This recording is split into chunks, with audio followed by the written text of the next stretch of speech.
Hi, and welcome to another episode of Find That Density. Today we are finding the density of a liquid. And so we're using this instrument now, our trusty graduated cylinder. Let's remind ourselves, how do we get density? We need two things, right?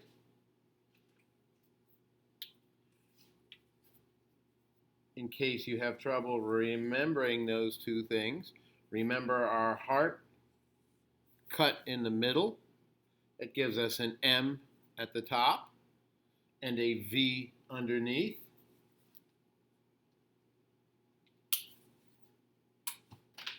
Right? So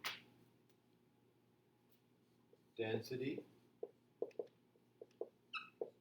equals mass, M on top, over volume,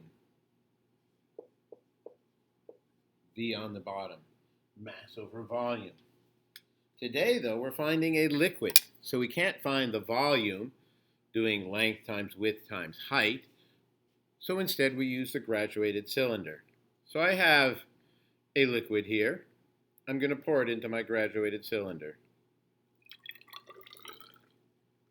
Now, when you go to read a graduated cylinder, you want to put it down on a flat surface. Flat, horizontal surface. And then you got to get your eyes right down. You got to get your eyes right down to the level of the liquid. Don't be lazy and try to read it from up here. You can squat down and you can see it. So if I disappear, it's because I'm looking at the liquid at the level. Okay, I go down here. I can see that comes out to actually 35 milliliters. Okay, so I have 35 milliliters of liquid. Let's put that down. My volume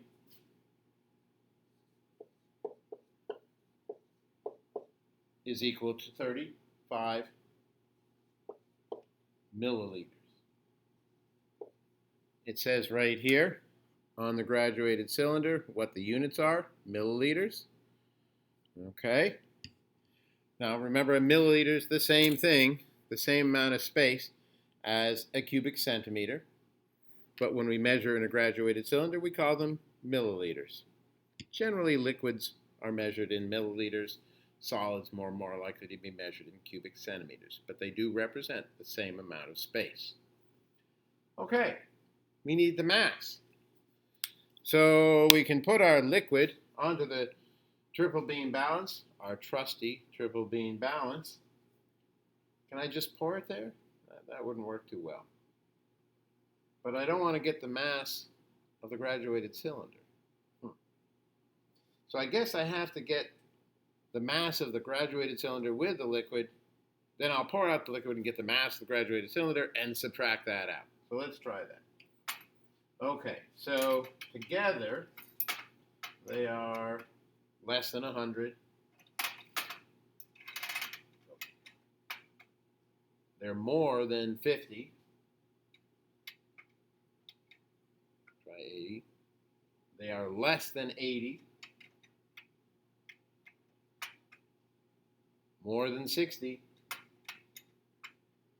More than 70. Okay, so between 70 and 80. Now I'll go for the ones.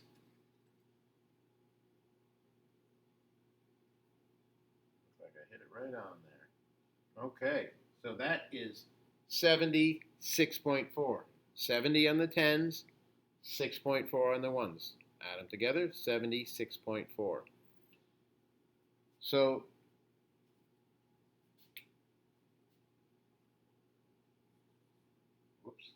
let's use a marker that works. How about it? Okay. So the mass of liquid plus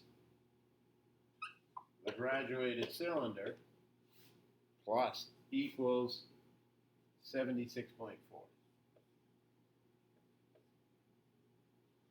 The unit is grams. It says it right on the triple beam balance. Okay, so now I got to pour out this liquid. I'll pour the liquid back into the little cup. Make sure it is all out. Now let's find the mass of the graduated cylinder by itself. Let's try, we know it's going to be less than 100, all right? So let's try 30. It's more than 30. More than 40. Less than 50. Back to 40.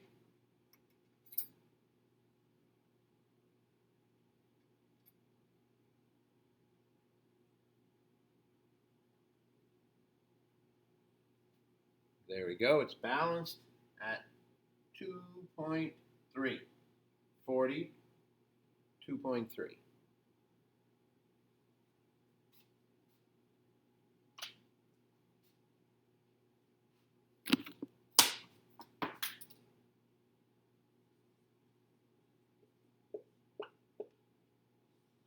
So the mass of graduated cylinder equals 42.3 grams.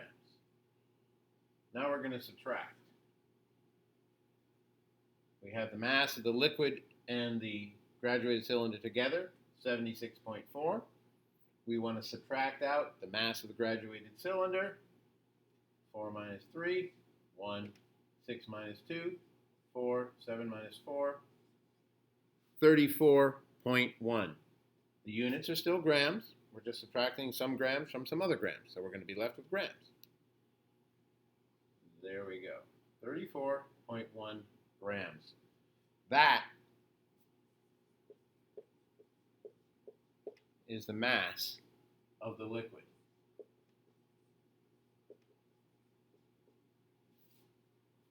Now we have just enough room down here.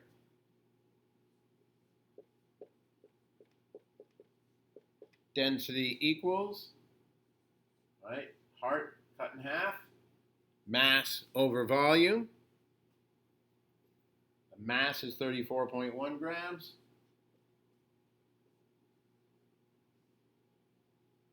The volume is 35 milliliters.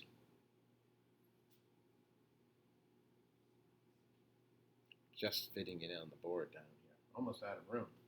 34.1 divided by 35. Let's see what the calculator says. 34.1 divided by 35. The anticipation is killing me. 0.97 if we round to 1/10. 0.97. I like to put in the 0 always when you're doing a point. That just makes it more clear. So 0.97. And our units, again, are right here. Grams per milliliter. 0.97 grams per milliliter. That's very close to 1. And of course, we all know that the density of water is 1 gram per milliliter, or 1 gram per cubic centimeter. So my guess is this is just about pure water. Maybe a little food coloring in, something like that. Maybe. I don't know. That's it for today's episode of Find That Density. Tune in next time when we find the density of an irregular object. See you later.